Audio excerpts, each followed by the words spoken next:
On a Friday morning, it's Morning Edition from NPR News. I'm Steve Inskeep.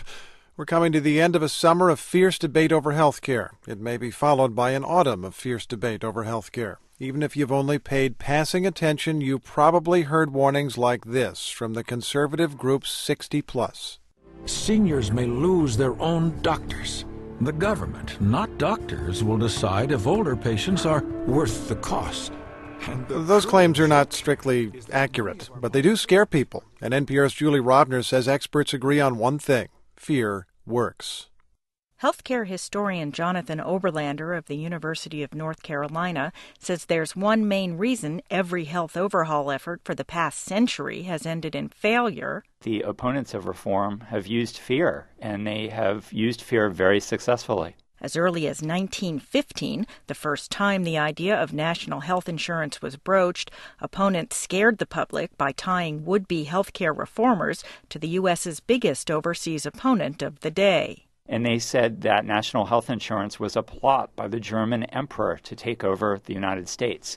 And that was the first time people really used scare tactics in this debate, and that has happened again and again. When Harry Truman tried to push national health insurance in the late 1940s, Americans' biggest fear was no longer Germany, so the argument changed accordingly. And the opponents of reform said that if we adopted national health insurance, they suggested the Red Army would be marching through the streets of the United States, that this was the first step to communism. And again, they connected health reformers to another country we didn't like very much, which was the Soviet Union. During the unsuccessful effort to remake the healthcare system during the Clinton administration, the fear opponents raised was that of rationing, the same fear being raised now. So it's clear that scaring people about potential changes to their healthcare works to kill legislative efforts. But why? It turns out the reason is biology. Once fear is aroused and in your brain, it tends to take over and dominate. Joseph Ledoux is a professor of neuroscience at New York University.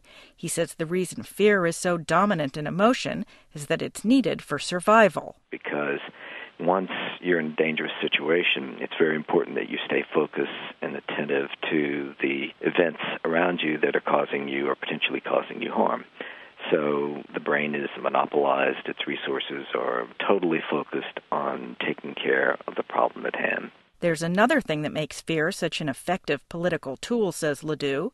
It's contagious. Rats have ways of sending out ultrasonic calls to other rats to warn them that, say, a cat is nearby.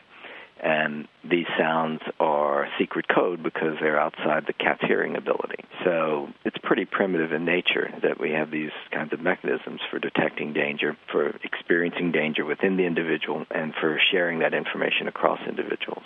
So in politics, if you want to kill something, you should just get people good and scared about what it might do? It's a good way. I'm not saying it's the best or the only, but it's a pretty good way. Pretty effective, yes.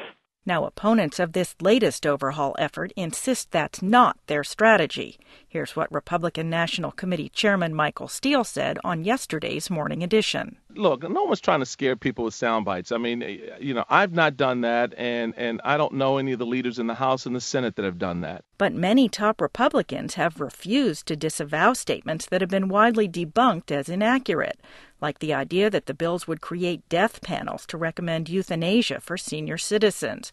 That frustrates political scientists like Jonathan Oberlander, who says he sees history repeating itself in the current debate. What it is that fear is crowding out the truth, and the truth ought to count for something in healthcare reform and in American politics, and right now it doesn't. Julie Rovner, NPR News, Washington.